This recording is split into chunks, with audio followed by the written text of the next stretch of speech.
ng flu, yung pagkalat ng mga flu, protektado na rin po yung ating mga vulnerable na population. So again, kapag may bakuna, protektado tayo dyan. Okay? So, ito po yung kadalasan na tanong, Doc, ano ang side effects? Okay. So, ang side effects po natin ay, isa po sa side effect ay allergy. Okay. Ako, sa akin hindi naman po ganun ka-big deal ang allergy. Kasi kahit nga po kumakain lamang po ako ng shrimp, ay maaring magka-allergy ako. Maari pong pag gumamit tayo ng mga cosmetic products na hindi hiyang ang katawan po natin, pang lipstick tayo o kaya naglagay ka ng pangkilay, maari ka rin po diyang magkaroon ng allergy. Uminom ka for example ng paracetamol, tapos may allergy ka pala doon, then maaari talaga na magkaroon ka nung tinatawag po natin na allergy or anaphylactic attack. Pero ano ang pwede nating gawin dito? Kailangan po i-disclose para malimit po natin yung possibility na mag-allergy ka. Kailangan po natin i-disclose sa magbabakuna. Sasabihin po natin na may allergy ka sa egg, for example. O kaya, sabihin mo sa iyong bakunador na, dati po, Doc, nagka-allergy na ako sa flu vaccine. Dapat po sabihin po natin yon kasi kapag meron po kayong allergy sa dating flu vaccine, hindi po muna namin kayo, hindi na talaga namin kayo bibigyan ng flu vaccine. Yun lang po ang, sa pagkakaalam ko, ang absolute contraindication sa ating pong flu vaccine. Yung sa egg, kailangan pong bantayan. Depende kung gaano po katindi yung allergy sa egg. Pero kadalasan, yung makakilala ko po na may allergy sa egg, pag binakunahan ng flu vaccine, wala naman pong nangyayari. Oo. So napaka-liit lamang po ng tsansa na magkaroon po ng allergy din po. Pero again, kahit maliit po yung tsansa na ito, gusto natin mas lalo pa siyang paliitin. Kaya po, tinatanong po natin kung talagang may mga allergies sa eggs or kaya sa dating flu vaccine. Sa pag-allergy sa egg, kailangan bantayan po natin yan for few minutes. Kapag may allergy po sa previous flu vaccines, hindi po natin babakunahan ng flu vaccine. Ano ang possible side effect? Ulit, maari pong magka-lagnat. Maari pong magkaroon ng flu-like symptoms, pero very mild. Maari po tayo makaramdam na parang naku, sisipunin ako or parang mahina ako. Ibig pong sabihin nun, yung bakuna po natin na-detect na ng ating antibody at nagsisimula na pong gumawa ng antibody. Pero hindi po ibig sabihin na wala kang naramdaman na sintomas na lagnat o kaya nang hina ka or wala kang flu-like symptoms ay hindi epektibo ang bakuna. Kasi depende po yun sa pasyente, case-to-case basis po yan, kung magkakaroon po talaga ng ganitong mga side effects. Anong kailangan gawin kapag naramdaman ang sintomas na to? Uminom lang po ng paracetamol para mawala ang lagnat. Okay? And of course, kung hindi nawala yung lagnat sa paracetamol, kumonsulta agad sa pinakamalapit na doktor. Kung kayo man po ay may lagnat, sabihin niyo po, i-disclose niyo din po sa inyo pong mga vaccinators nang sa gayon maari naman po nating i-postpone muna yung pagbabakuna sa inyo until mawala na po yung lagnat po ninyo. Okay? Maari din pong magkaroon ng sakit doon sa injection na site. Ang recommendation po natin dito, lagyan po agad ng cold compress kung nananakit or namamaga. Nang sa gayon po, maaari din po very very small na percentage na magkaroon ng headache, muscle pain. Again, this will just resolve in a matter of 1 to 2 days and these are very mild lang naman po na symptoms. Okay? So next, ito, ang tanong, may bakuna ba ang DOH? Yes. Meron po tayong vaccines available ngayon na flu vaccine. Again, flu quadri ang ating pong available as of this time. We have already allocated sa ating pong mga rural health units, provincial health offices, city health offices, itong mga flu vaccines na to. We also allocated some in our DOH hospitals. At ang target po natin as per Regional Circular 2023-0082 signed by our Director Ernie Vivera. Ang subject po nito is the interim guidelines for the utilization of influenza vaccines sino po ang ating pong mga ipa-prioritize. So since we have a limited number po of flu vaccine, we will be following this schedule strictly. So ang priority po natin, ang first priority po natin, and this is supported by laws and iba't iba pa pong mga policy, ay ang ating indigent senior citizens. So pag sinabi po nating senior citizens, 60 years old and above po yan. And all should receive free influenza vaccines sa first rollout. So sinasabi po natin na yung first rollout ay the first week of October. Tama? October ngayon? Tama ba? Yes, October. First week of October. At kapag kasi again, we will be prioritizing, emphasizing the importance po nung access ng ating mga indigent na mga senior citizen to all health programs. Kaya inuna po muna natin ang ating senior citizens. Kapag po meron din pong available na supply pa, ang next na priority are all non-indigent senior citizens. So lahat na po ng senior citizens na hindi na bakunahan ng first week ay maaari na pong bakunahan mula 2nd to 4th week of October. So, again, buong October po ang bakunahan po natin ngayon ay lahat ng senior citizen. First week, indigent senior. Kapag po pumasok na po ang 2nd week to 4th week, all senior citizens na po yan, maaari na po nating bakunahan. So, kapag po meron pa tayong available na mga stocks, ng flu vaccine, ang next priority na po natin by November ay ang mga sumusunod. Lahat po ng mga pregnant women na kailangan na iinom lang po muna ako. Nakaka-dry pala na lalamunan. So, again, lahat na po ng mga pregnant adults na may comorbidities, health workers, and other personnel providing frontline services.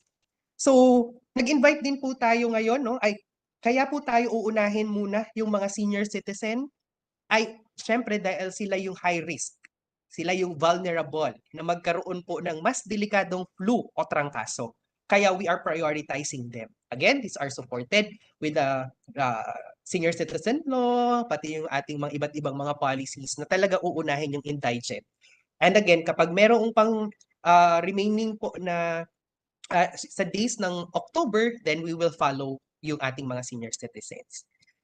We also invited actually here yung ating mga national government agencies and other health partners. The reason is other institutions, national government agencies, and other stakeholders po may request and coordinate po with their respective provincial, city, or municipal health offices para po mabakunahan din po kayo. Again, these are subject to the availability of ating vaccines. Kailangan po munang mauna yung prioritization din po natin for the senior citizen. So ang schedule po natin again for emphasis, first week of October, we will prioritize yung ating pong mga indigent senior citizen. Yung ating pong 2nd to 4th week, basically lahat na po yan ng senior citizen. And noong November po are all naman po na health workers, pregnant women, adult with comorbidities, frontline frontline service providers, and of course other po na adults. So for other NGAs and other stakeholders po, you may coordinate with our provincial health offices, city health offices, as well as that of our rural health offices for possibility na makakapagbakuna rin po sila sa inyo po. Ano? So again, saan po natin makukuha yung ating pong mga flu vaccines? We can visit po ang ating pong mga health centers, ating pong municipal health offices, and for some, we also have in special vaccination campaigns din po natin para po mabakunahan din po at makareceive kayo ng bakuna laban sa flu. Again, ito po ay libre, free, wala pong bayad at makukuha niyo po ito again provided kayo po ay pasok doon sa priority lists din po. Yan. For emphasis, rural health units po, local government units, and UH hospitals. So, ano po yung kailangan po nating gawin? So, una po sa lahat, we will be asking help sa lahat po ng stakeholders na nandito po to help us disseminate yung ating pong information regarding flu, regarding trangkaso. Kailangan pong malaman ng ating mga kapwa Bicolano, ano po ba ang trangkaso? Papaano po ito maiiwasan?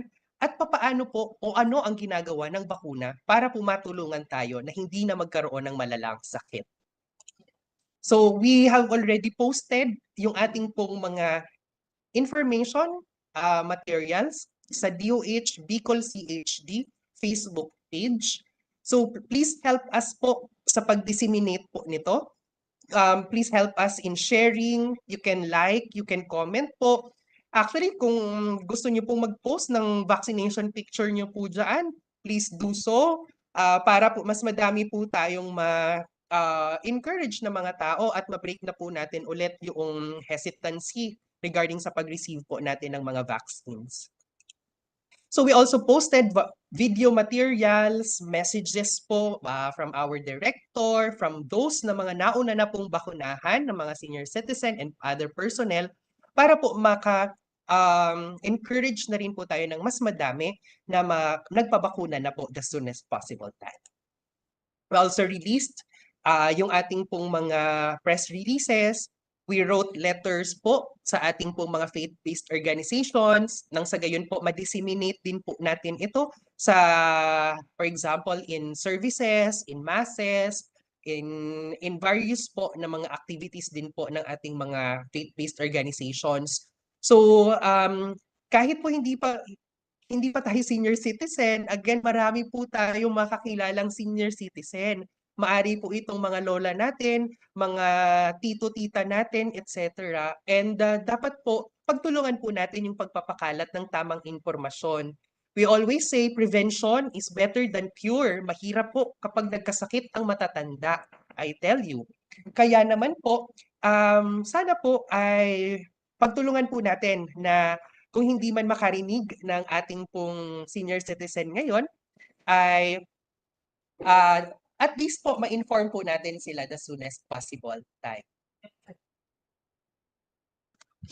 So, ang message ulit na kailangan natin gawin, get your flu shots.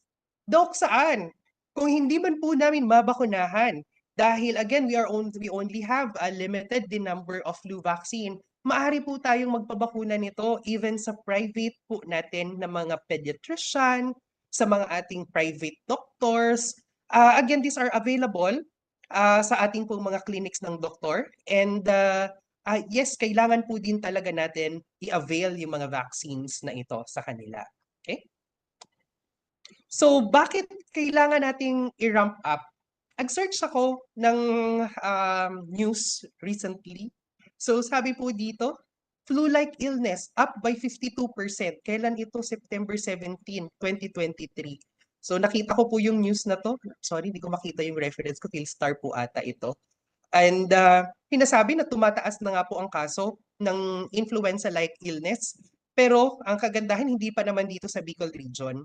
Meron nga lang sa ibang mga areas natin dito sa Pilipinas. So, ang message natin dito, aantayin pa po ba natin na tumaas ang kaso ng flu-like illness sa Bicol region before tayong magpabakuna? O kailangan ngayon na po tayong magpabakuna nang sa gayon hindi na po tumaas ang kaso ng flu-like illness sa Bicol region? So I leave that question to you, to each and everyone na nandito po at nakikinig. At sana po, ang sagot niyo po ay yes, ngayon na po ako magpapabakuna. Yes, ngayon ko na po pababakunahan si Lolo at si Lola. Maraming salamat po sa inyong pakikinig. At inaanyayahan din po natin kayo na yung mga recordings din po natin, meron po tayo sa DOH Bicol CHD na YouTube. Meron din po akong in-upload dito po sa NIP Bicol na YouTube, yung YouTube channel ata tawag dito. Pero since nung ako po yung nag-NIP coordinator, lahat po yung mga videos ko dyan ko na po ina-upload para po easily ma-retrieve po ng lahat. So with that, maraming salamat po. Good afternoon sa ating lahat. And over to you po, Ma'am Angela and Ma'am Nicole. Maraming salamat po, Dr. Mancilla, sa pagbigay sa atin ng karagdagang kaalaman patungkol sa flu at kung paano ito gumagana sa ating katawan. So, may idea na din po tayo kung saan tayo makakakuha ng ating mga flu vaccine shot. And with that, before po tayo proceed sa ating open forum, let us listen to a message from our Regional Director, Dr. Ernie Viver.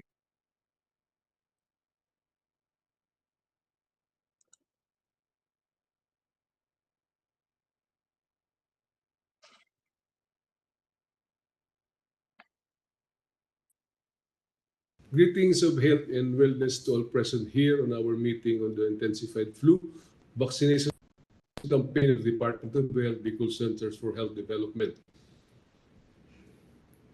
The upcoming flu season in the Bicol region is a huge challenge on the health of those who belong to the vulnerable sectors of our community, especially the senior citizens. With this, Bicol CSD would like to emphasize the need for an annual flu vaccine, as immunization is the best course of action to prevent diseases. This suggests a step closer in achieving universal healthcare coverage of the region. The department is currently in pursuit to amplify the promotion of flu vaccine to the public. This aims to encourage all senior citizens and other individuals in the vulnerable sector to avail the vaccine to ensure the protection against influenza. In the light of this objective, CSD is asking for support from different institutions, agencies, organizations, and from other government officials to take part in this dissemination of important information and benefits of flu vaccine.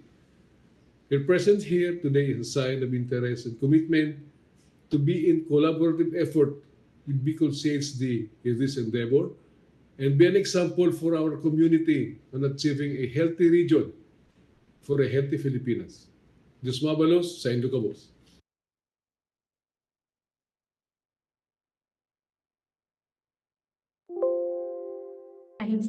And thank you so much po, Dr. Vera, for the meaningful and timely call for collaboration.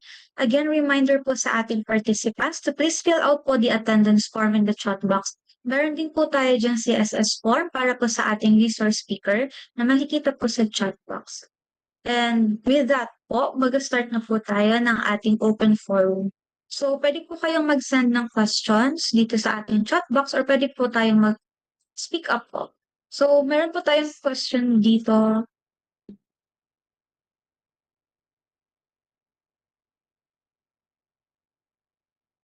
So, our question po dito sa ating chat box is,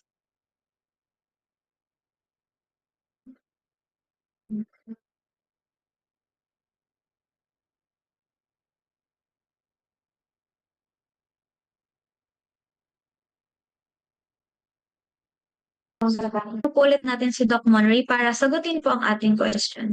So, Doc Mon, question po is, ano AOG po safe magbigay ng flu vax? Okay, so case-to-case basis ito, but in general, the recommendation is consult muna yung ating pong mga OB-GYN. Ipakita po muna yung ating pregnant na client sa doktor para ma-assess. Kailangan po natin ng assessment, again, before we vaccinate.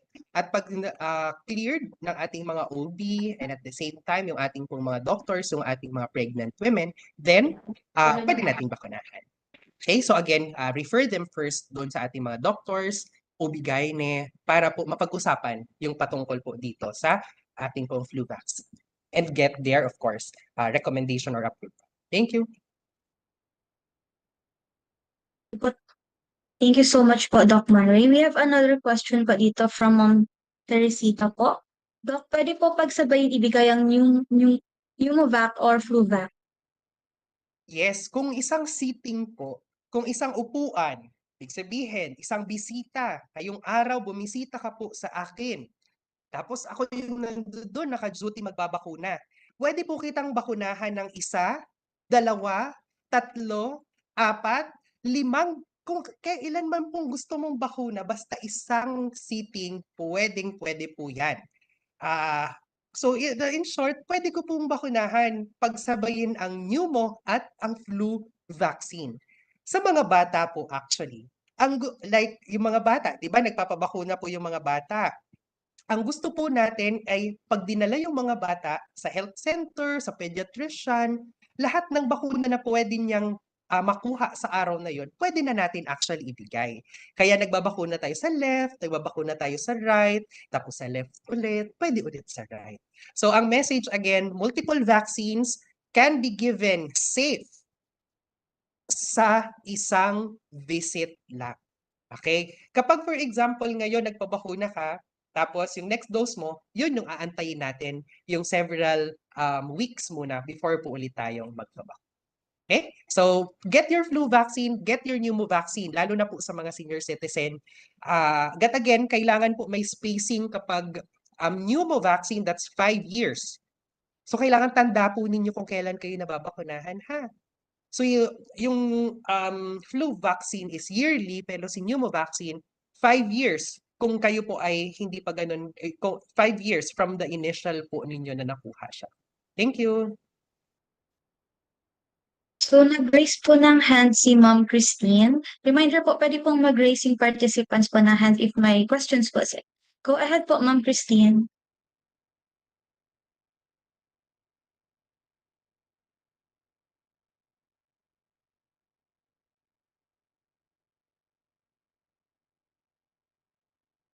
Yung PSA, si Ma'am Christine Arena po. Siguro na-click lang po to ni Ma'am.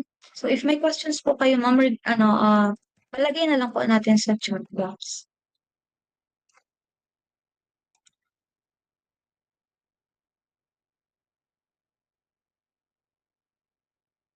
Ayan, Ma'am Naomi. I think we also have a question from PSA po. Last January 2023, PSA employees have undergone free flu vaccine po. Can we avail again the free flu vaccine para dito sa office? No? I'm not so sure po kung ano po yung nabigay na flu vaccine na strains sa ating pong PSA. Tama po rin ang tanong. Sa PSA. Kung 2023 strain po yun, then okay na po yun until next year. Apo. So okay na po yun. Pero kung hindi po, una po kailangan po natin malaman muna kung ano yung strain na naibigay. So kindly ask po sa nag-provide po sa inyo sa office kung anong strain po yon. If that's already the 2023 strain, then that's okay na po for the PSA employees for this year. Next year na po ulit. Apo. So, we have next question po doon. Good afternoon po. Asking favor lang po since law enforcement po kami at medyo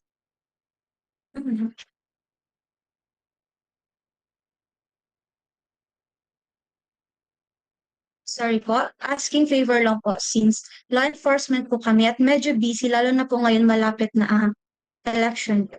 Barangay SK election.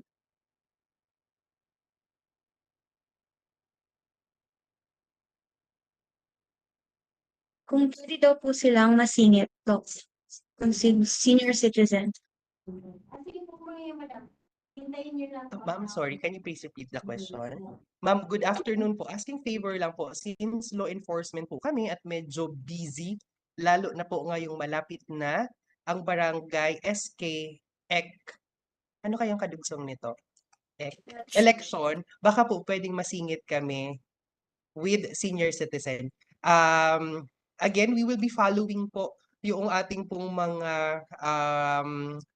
yung guideline po na binigay din po ng Department of Health as presented po sa inyo kanina. We will be first prioritizing yung ating pong mga indigent senior citizen, followed by our other senior citizen for the month of October. And only after that po, saka po tayo po pwedeng mag-expand, pumunta po sa iba't ibang mga other population or other age group or other population group. So I can kindly coordinate po with our provincial city or yung ating pong mga municipal health offices. Kasi kung mabilis po makapagbakuna, meron pang available na stocks, then pwede po tayo mabakunahan po niyan at ma-accommodate as soon as possible.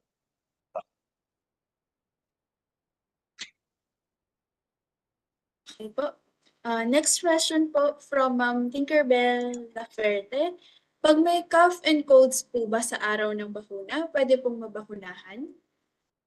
Kapag may Okay. So kapag may sorry, paulit po ma.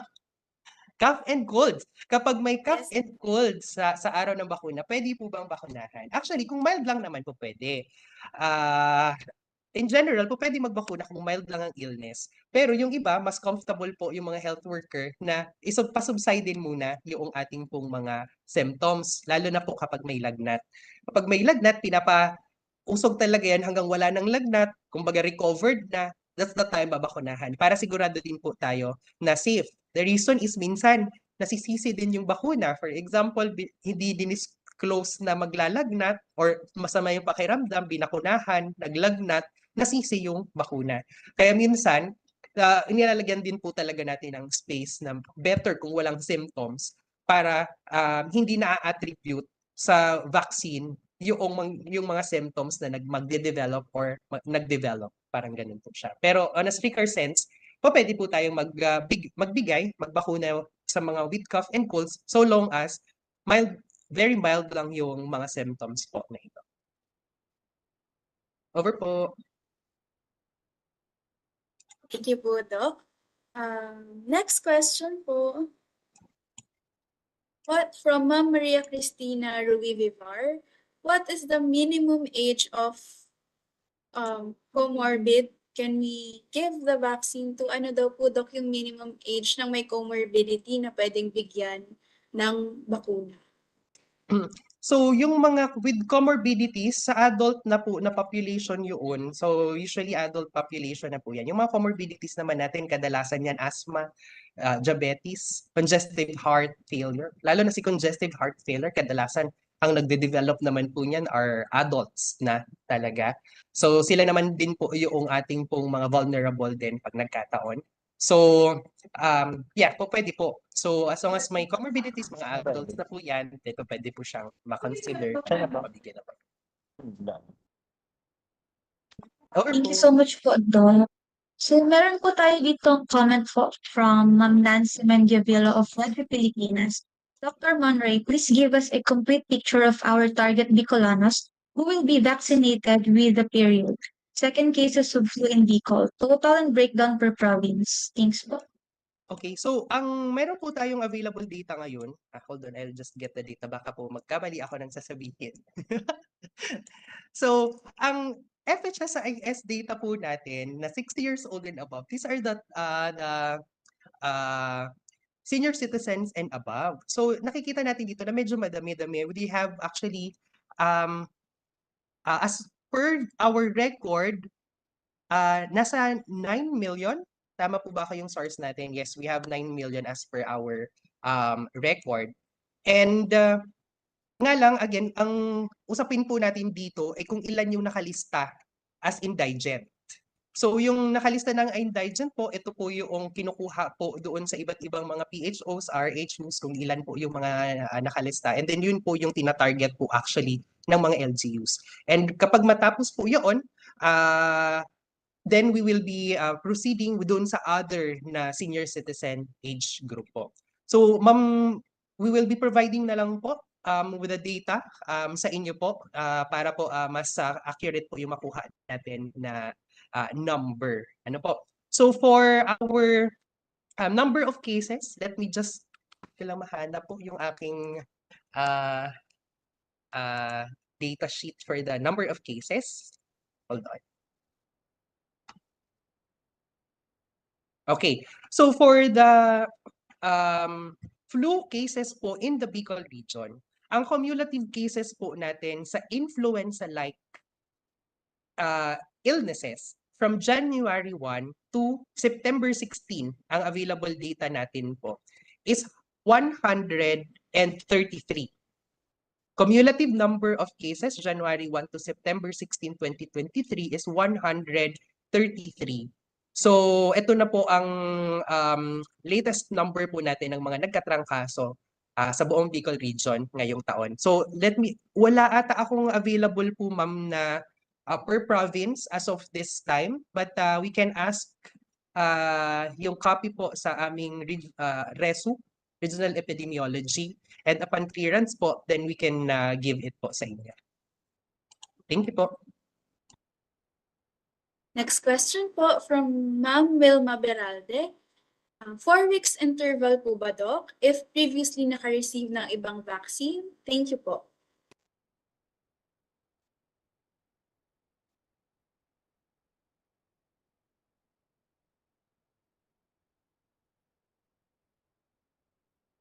Sorry, naka-mute pala ako. So thank you for unmuting me. Preferably, we can give vaccine safest kung may spacing na po na 4 weeks apart. Pero ang strict na guidelines po nito, we can give it, for example, 2 weeks after, etc. Pero again, ask your doctor para po mabakunahan din po natin kayo based on schedule. Pero ako, mas confident po ako magbigay ng vaccines. Kung for example, naka 2 to 4 weeks na po yung last po niya na dose, para hindi, kumbaga, hinayaan mo muna yung katawan mo makapaggawa ng mga antibody, makafocus sa isang antibody specific for the first vaccine. Saka mo babasukan ulit ng another antigen para makagawa naman siya ulit ng antibody sa pinaka-recent mo na binigay na bakuna. So ako binibigay ko talaga dyan after 4 weeks po. Thank you. Thank you so much po, Doc. We have another question po from RH Shibula. Doc, could PM po. May senior citizen po na nabigyan na po ng anti-pneumonia since 2017. Pwede na po palang ulitin mo. Ang guidelines po natin for senior citizen vaccination ng pneumonia, 1 dose lang po kapag 6 years old and above. Isang dose na lang po yung kailangan nila. And yung mga, just in case, for example, sa mga private po na less than 6 years old, then, for example, nabakunahan ka at 50 years old, kailan mo mabakunahan ulit? Pwede ka ulit mabakunahan at 55, then another at 60 years old. Parang ganun po. Pero for 6 years old and above, as per guidelines na nabasa ko during the time, is 1 dose lang pag senior citizen for the pneumococcal vaccination. So that's enough na po. Thank you. Thank you po, Doc Man. Meron po ulit tayong question from Mr. Ray Botton po from DZRH News. Nakamamatay po ba ang flu? Bakit po ang need ng bakuna? Actually, yes. Nakakamatay po ang flu. Yung ating pong flu, trangkaso ang in Tagalog. Hindi ko alam yung Bicol term. Trangkaso din po ata. The last time na nagkaroon po ako nito, nung hindi naging available yung flu vaccine. So wala akong bakuna.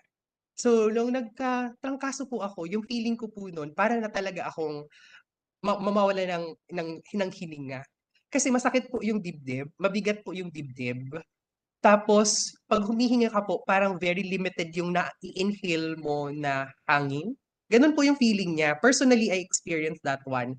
So, yung nose mo parang clog na clog. Tapos masakit yung dito ko po sa may cheek area. Masakit din po yung ulo ko. Sobrang sakit ng ulo. Natulog na lang po ako ng tulog kasi ayaw ko rin gumalaw kasi masakit yung dibdib ko.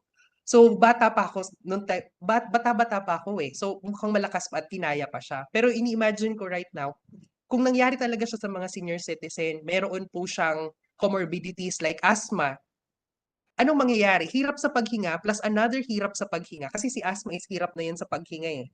Tapos dadagdagan mo pa ngayon ng flu na maaaring humantong sa pneumonia. Dagdag hirap sa paghinga. Eh di mas lalong delikado po siya. We are seeing personally in the clinics na mga nagkakaroon po ng komplikasyon at namamatay from trangkaso. And again, yes, nakakamatay po siya. Pero maaari po natin ma-avoid yung preventable cause nung pagkamatay na yon. At meron po tayong very effective na vaccine para po matulungan po tayo sa pag-avoid ng mga trangkaso po. Over. Thank you so much po, Doc. So we have another question po from Ms. Mai. Good afternoon po. Pwede po bang magpa-inject ng flu vaccine if naka-receive na po ng other vaccine? Yes. So, for example, ano kayang bakuna ito? For example, nagpabakuna ka ng vaccine, ano bang magandang bakuna? COVID-19 vaccine, nagpa-booster ka. So, sana po lahat po kayo may booster na ano. Sa guideline po ng boosters ng flu vaccine, you can receive after mga 2 weeks, pwede ka nang magpabakuna ulit. So, kahit nabakunahan ka ng other vaccines, yes, you can receive another vaccine. For example, nagpabakuna ka sa private ng other vaccines mo, hepatitis vaccine, for example, then pwede ka ulit magpabakuna ng other vaccines. So wala naman pong, hindi po contraindication na nabukanuhan ka na ng other vaccines para makareceive ka ng another vaccine. The more, lalo pa actually na ini-encourage natin na please have yourself vaccinated kahit anong bakuna pa yan. Kasi vaccine saves lives and na-prove na po natin yan several times na nag-COVID, dati walang bakuna, maraming namamatay. Nung nagbakuna tayo ng COVID, ayan, wala na naman tayong face mask ngayon. So, ibig sabihin, it's a proof na nag-work yung vaccines. It's also a proof na nag-ano siya, nagsisave siya ng lives. Kasi di ba ngayon, wala na COVID. Pag sinabi mong COVID, parang sanay na tayo sa COVID. Kasi alam natin, vaccinated na tayo.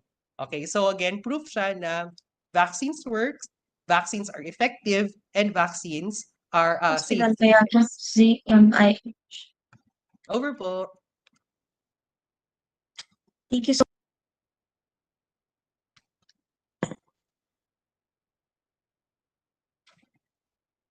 Yes, Ma'am Naomi? Meron ka pang question? much. So, sorry, Doc, the mute then. So, another question po from Ma'am Purisima M. Nocos. As a private hospital po, pwede mag-provide sa amin yung DOH? Thank you. Again, kindly coordinate with the provincial health offices, city health offices, or yung ating pong mga municipal health offices para po samaan yung mga possibility na mabigyan din po kayo ng flu vaccination. Again, these are subject to availability of the flu vaccine shots. Apo. Thank you, Doc. Next question po from Ma'am Russell Ann from NIARO5. Good PM po, ask ko lang po if pwede po kami mag-request ng free flu vaccine as an office. I asked the city na po kasi hindi daw po kami pwede kasi distributed na po sa mga barangay ang mga vaccine para lang daw po sa residents ng city. Pwede po ba kami mag-request sa provincial na lang po? Thank you. Yes, as per guideline naman po na binasa natin kanina and presented actually. So kindly coordinate either sa pinakamalapit po or nakasako po sa inyo na provincial health office, or city health office, or even municipal health offices para po sa mga vaccine needs po ninyo. So we also take this opportunity na hindi na lang po vaccines ang i-request ninyo ha. So please request other health services na po pwede po natin ma-request din po sa iba't ibang mga health offices. Like for example, mga health information campaigns or health education campaigns. We also have screening po ng ating mga cancer, cervical cancer. We can refer them po dun sa ating pong mga, lalo na sa in Legazpi, BRTTH or BMC, etc. Counseling for all other health concerns or other health programs, pwede naman po yan i-request. Napakadami po natin na po pwede nyo pong i-request, hindi lang po vaccination. Ano po? So, salamat. We will be reading the last 4 questions po from Ma'am Lynette Joy Sanchez. Hi po, pwede po bang bakunahan yung mga patients with cancer, either currently on chemo po or survivor? Okay. So, depende po, no? Depende po yan. So, some patients na may cancer, lalo na kapag tapos na yung ating pong phase of like survivor na, then pwede na silang bakunahan. However, meron din tayong mga restrictions sa vaccinations. Maaring, ang best way is actually ask yung doctor na attending kung po pwede siyang bakunahan. Kasi case-to-case basis siya. Okay, so, again, kung may patients tayo na nagkikimo, etc., ask yung ating pong attending oncologist ano yung kailangan niyang mga vaccines or kung po pwede ba natin siyang mapabakunahan. Apo, yun yung best po natin na pwedeng gawin. Pag sinabi po niya na yes, pwede mo yung bakunahan, based sa assessment ko sa client natin na may patient, etc., then we vaccinate. However, kung sinabi po na, oh, hindi, masyadong immunocompromised pa yan, etc., we postpone muna. Pwede rin po yan. Okay? Salamat po. Okay po. Next question po from Ma'am Sharon C. Bello. Doc, sa recent comprehensive NIP training namin, we were informed po that we can give until 2 doses of PPV-23. 1 dose na lang po. Can we be furnished po with the corresponding guidelines for our guidance po? Thank you. Yes, we will ask the program po to give it po. Thank you.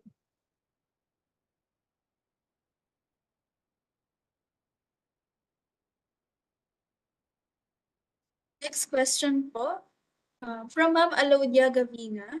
What if the person is undergoing anti-rabies vaccination po? Can they avail the anti-flu vaccine? Thank you po.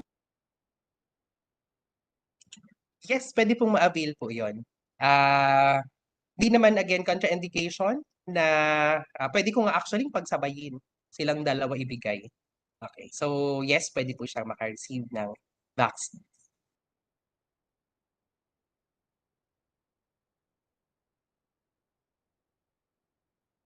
Thank you so much, Doc, po, sa pagsagot sa questions. We have question po for Sir Jay Magana. Good PM po from our HRH Talisay. Paano po kung nabigyan ng anti-flu January or February 2023, pwede na po mabigyan this month of October?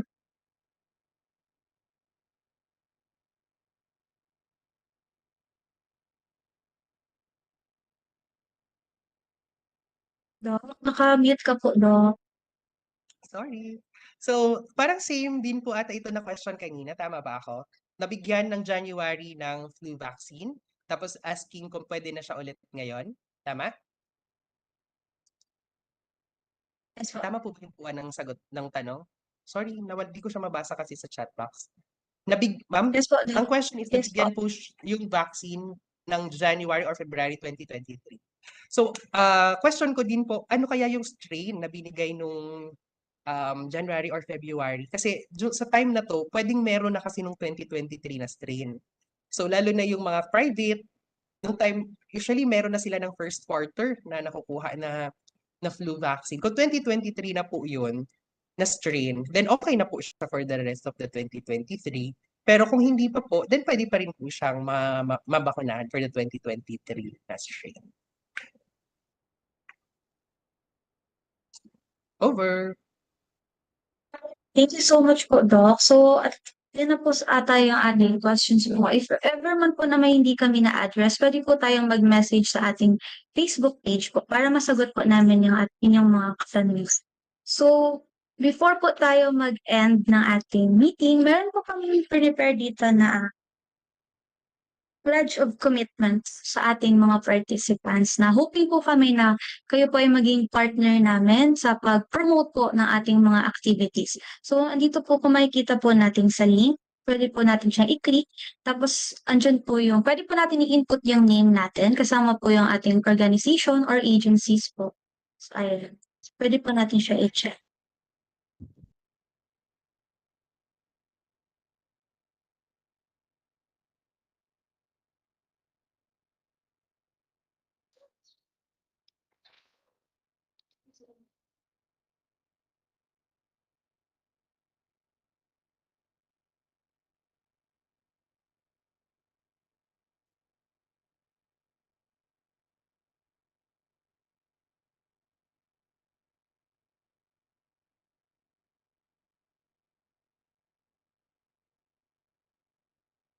May answer ba? Yes po. So, pwede po natin ilagay po yung ating mga pangalan. For example, ayan po, si Ma'am Kimberly. Meron po tayong pledge of commitment from Kimberly. So, hoping po na sana sa ating mga partners from hospitals, local government units, na sana po kung magkaroon po tayo ng commitment.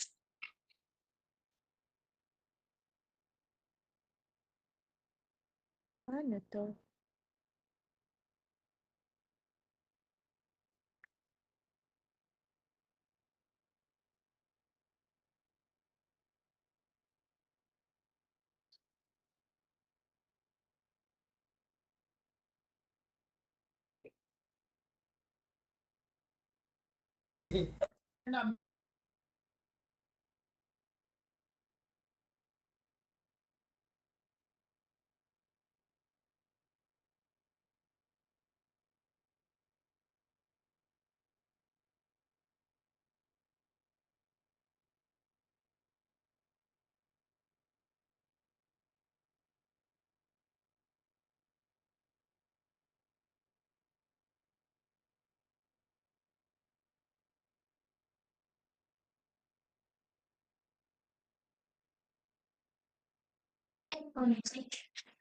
So, ayun na po, na-receive na po namin yung mga pledge of commitment ninyo.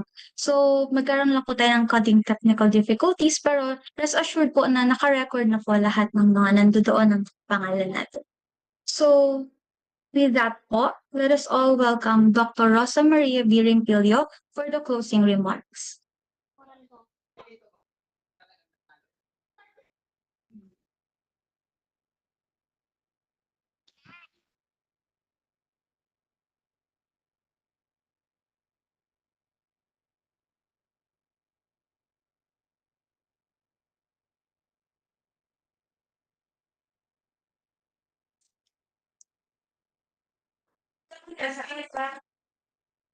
While waiting po, reminder lang po ulit sa ating participants na mag-fill out po tayo ng ating attendance form and ang CSS po natin para sa ating resource speaker.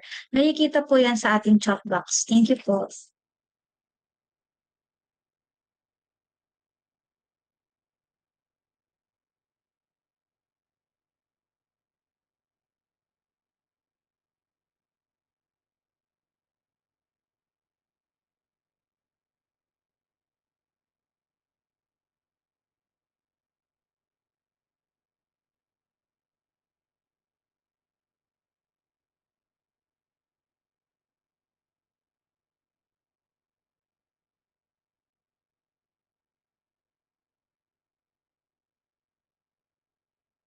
Hello, good afternoon.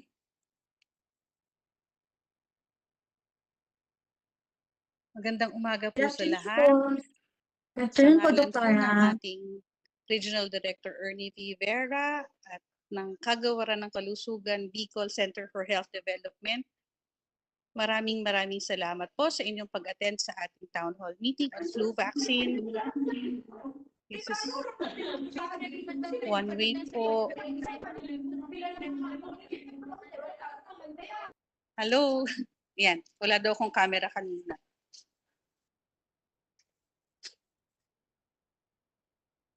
Meron na. Ayan. Meron na, Dra. Naririnig po ba ako? Yes, loud and clear po. Salamat po. So, sa muli po, isang magandang hapon at maraming salamat sa inyong pag-attend at patuloy na pagsuporta sa mga programa ng Department of Health, Bicol Center for Health Development. Isang malaking tulong po na kayo ay makasama namin na magpalaganap ng mga kaalaman tungkol sa ating flu vaccine. Isang paraan din po ito to keep our Bicolanos healthy. So, sa inyong walang sawang pakikipag-cooperate at kusang loob na pagsuporta sa ating mga programa, hindi po kayang bayaran ng DOH ang inyong mga ginagawa para sa ating mga kababayang Bicolano. Maraming salamat po at sana po huwag kayong magsawa sa paggawa ng sa pagpapalaganap ng mabuting pag-uugali, lalo na sa pagdating sa ating kalusugan. We have to stay healthy kasi wala namang ibang pwedeng pwedeng gumawa para sa atin na tayo maging healthy at bilang health workers po, responsibility din po natin na ang ating mga kababayang Bicolano ay maging malusog din. Sa muli po, sa susunod na town hall meeting, huwag po kayong mag-atubiling mag-attend ulit. Maraming salamat ulit.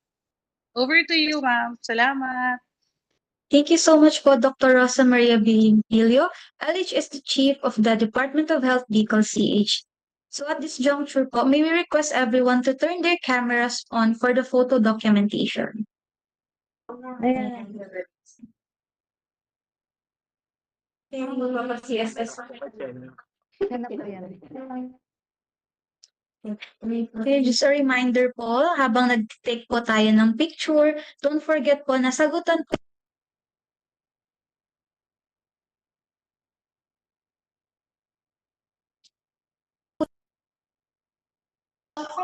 ready po.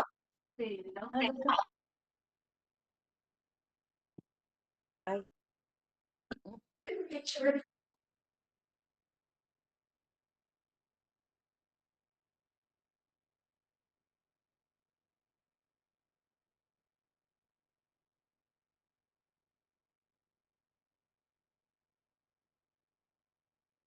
Next screen po. Okay.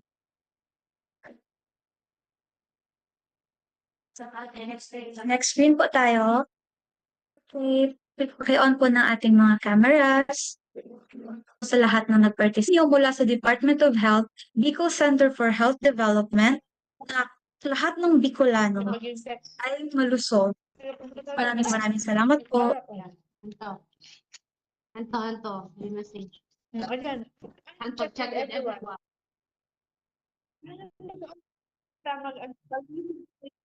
Pag ano ka rin diba, sa evaluation, to this thing, to receive your printable cert. Oh, certificate of attendance, babe!